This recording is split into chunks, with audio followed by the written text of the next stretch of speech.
No, this isn't an April Fool's Day joke. In fact, since it's the first day of April, no more green tie. You know what? The fact that I miss wearing that green tie, well, first of all, it means I like that article of clothing, but it is kind of a metaphor for just how good of a month March was. But you know what? We made it, man. We're a quarter of the way through 2026. Soon, the weather will start getting, warmer for better and for longer. I'll be able to do more stuff. I'll be able to go back to Cuca Lake soon. We're slowly but surely getting there. Not to mention, Easter's in a couple of days. I'm excited for that. I may no longer be wearing the green tie, but on Wednesdays, I will always wear pink. Good morning and happy hump day, everyone. Let's get to my low, my high, my act of kindness. Let's see. Well, my low is that it's raining. It's raining. My high is,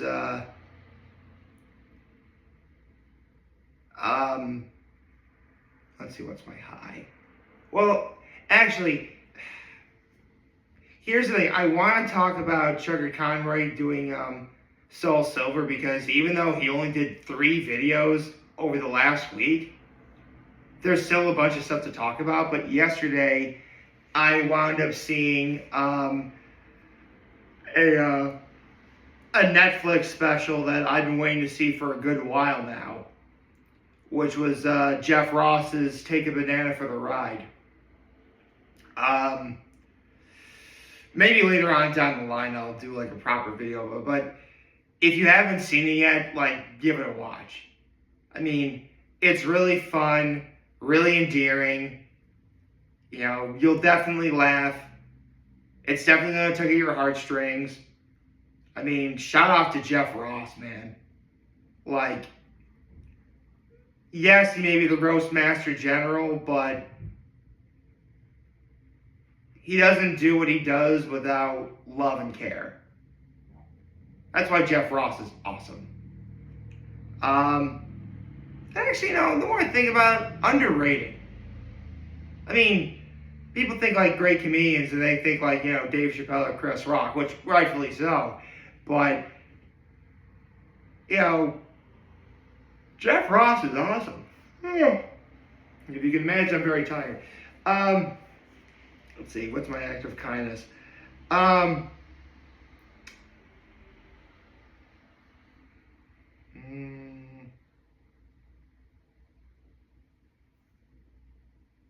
Well, I held the door for someone yesterday. I did that.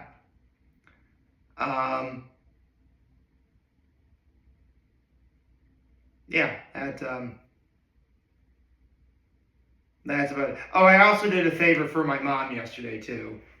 That I also did. So let's get to the real topic of discussion here. Chuggaaconroy playing Pokemon Heart Gold and Soul Silver. Now, again, over the last week, Chuggaaconroy only did, 3 videos, where most of the times I've done this, continued this particular series of videos I'm doing, he's been making, LP videos for 7 days straight. So, at first glance, it might seem as if I don't really have much to say, when in reality, there's actually quite a bit to go over. First things first, I do need to make an apology for something. I said last week that when you go to Kanto and you go to Fuchsia City, you face against Koga's daughter, which is true. But I actually wound up getting her name wrong. I mean, I said it was Jasmine, like, wait. Then, like, oh, wait. Jasmine's the Olivine City gym leader. Her name is Janine, which isn't that far off. I mean, they both begin with J-A, so, yeah, not really that far off at all. But I did get it wrong, so need to apologize for that. My apologies. Let's see. Although, for sure, Janine is definitely in stark contrast to her father, Koga. Like, don't get me wrong, she's still an intimidating presence, but I mean, Chuggaaconroy outright steamrolled her. Like, for real. Unfortunately, this isn't Gen 6, where poison types got a huge buff when it came to being super effective against fairy types, because fairy types don't exist yet in Pokemon Heart Gold, Soul Silver. So, while defensively poison types are great, offensively they're lacking. But don't worry, I just said Generation 6, they get the ball. Their time would be coming soon. Frankly, and you know what? I remember, and I mentioned this before, I got Pokemon Heart Gold in 2010, like within my freshman year of college. And little what I know, actually, like, we got, like, seriously, my time,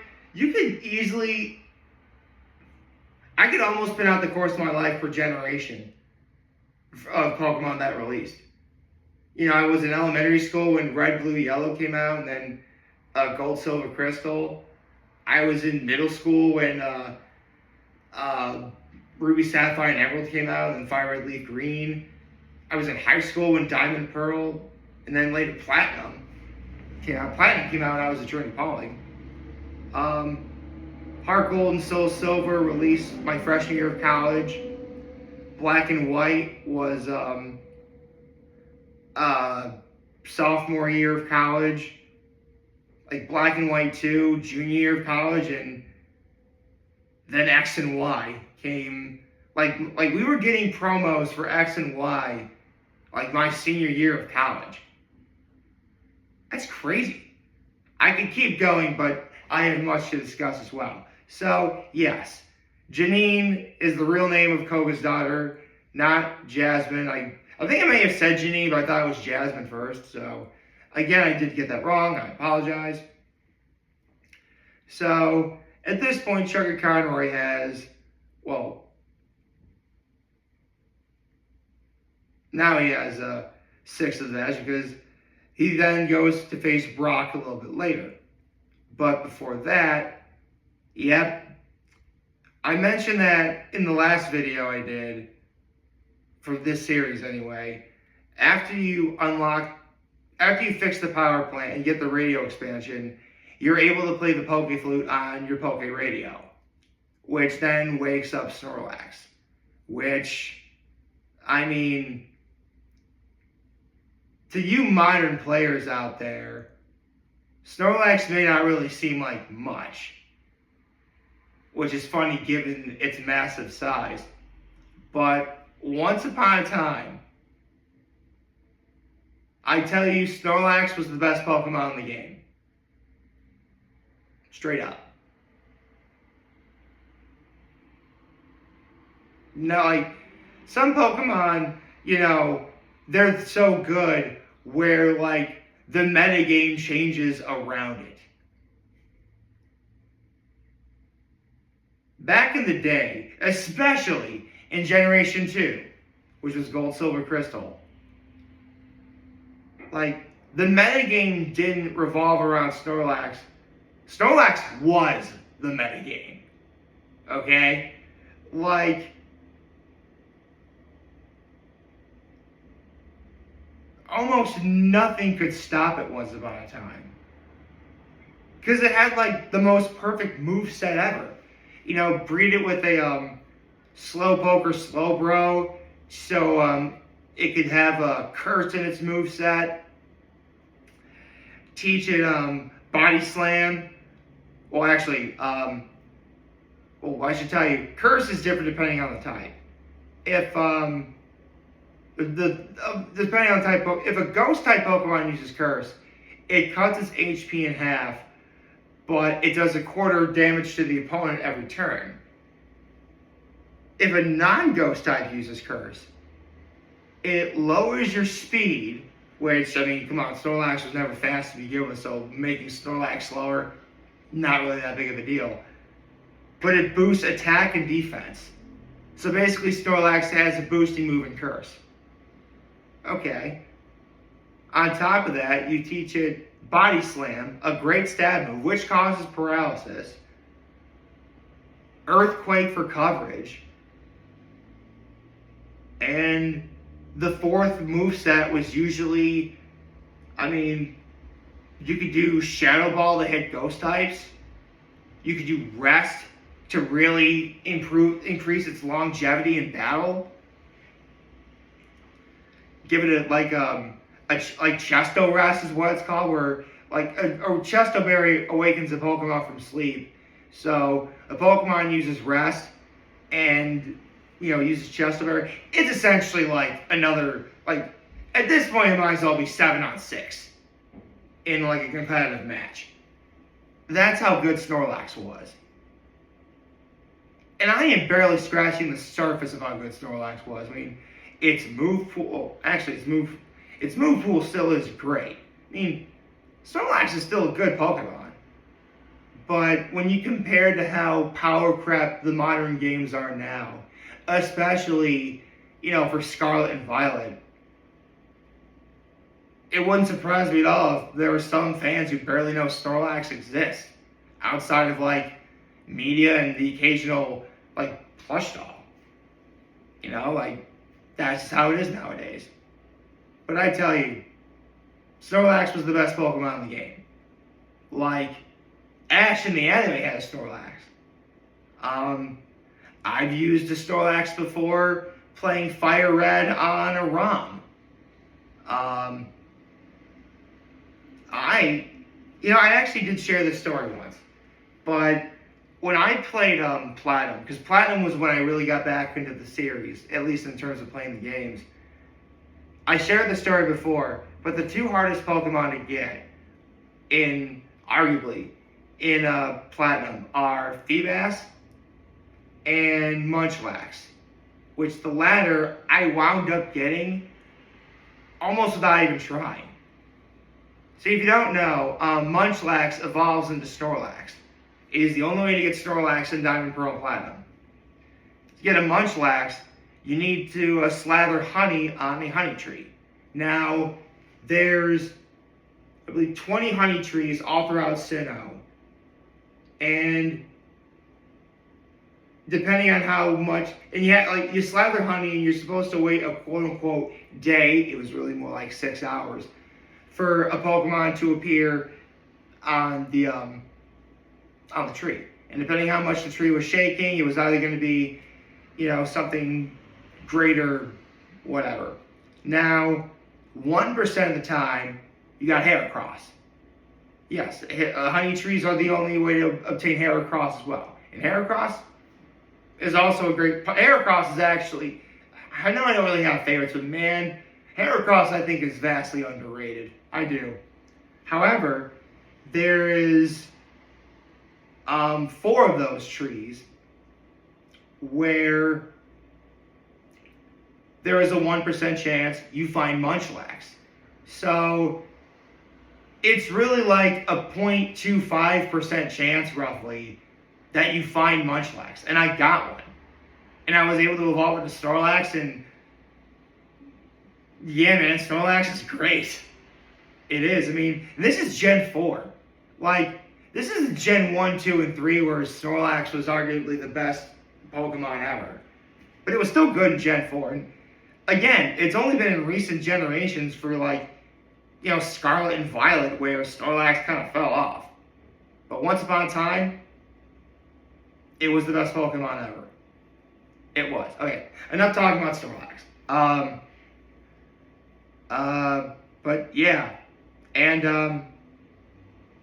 Snorlax's, Chuggaaconroy's Nidoking, Hopians, became an actual king. I actually didn't know this mechanic existed, but there's like several routes, depending on a Pokemon's nature, where like reacts in a certain way, and it finds a shiny leaf. You find 5 shiny leaves, and they make a little crown out of it. And when I saw like the thumbnail, like, wait, is this an item you can use in like competitive battle? Like, no, it's not. If it was an item you could use in competitive battle, trust me, everybody would be using it. It's just a way to get like, it's one of the few ways you can get a diploma that doesn't involve like completing the national dex. But yeah, Chuggaaconroy also beat Brock in Pewter City, which I feel so bad for Agate. It's like literally against both Janine and Brock. Like, Chuggaaconroy wanted to sweep with Agate, but it hasn't been able to. Which, I feel really bad. Because I like Golem. Golem's cool. I mean, there's a reason why people have such a strong, why old school fans have such a strong attachment to the Pokemon of Gen 1. Because they're all memorable. Even like the weaker Pokemon of that generation, like, I don't know, Farfetch'd or I don't know, that's the only really bad Pokemon I can think of. Like, people still know what they are. There are some people who aren't even Pokemon fans who can point out what a Pokemon is and probably guess correctly the name of what that Pokemon is. And usually they're Pokemon from Red, Blue, Yellow, with a little bit of Gold, Silver, Crystal mixed in. But yeah, man.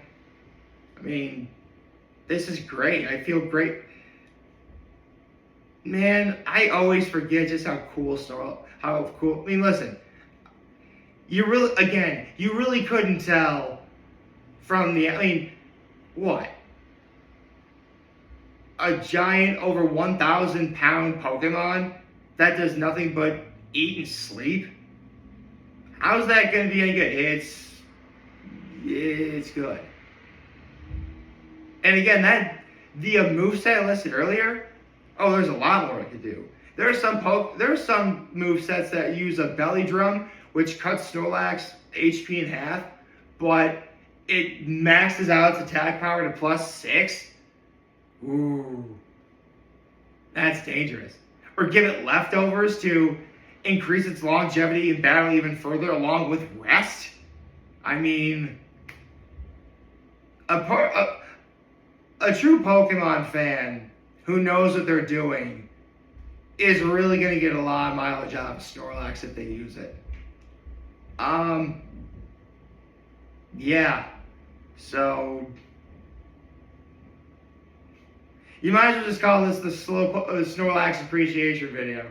Hope you like this video. Like, our YouTube channel, follow on social media. As always, I'm your homie. This video for all you guys who watch the show. Hopefully you have a wonderful, wonderful, wonderful Wednesday. And remember, if you guys want to talk, change, we're here to lend you. Always be back. Take care and make good choices. 607 all day, baby.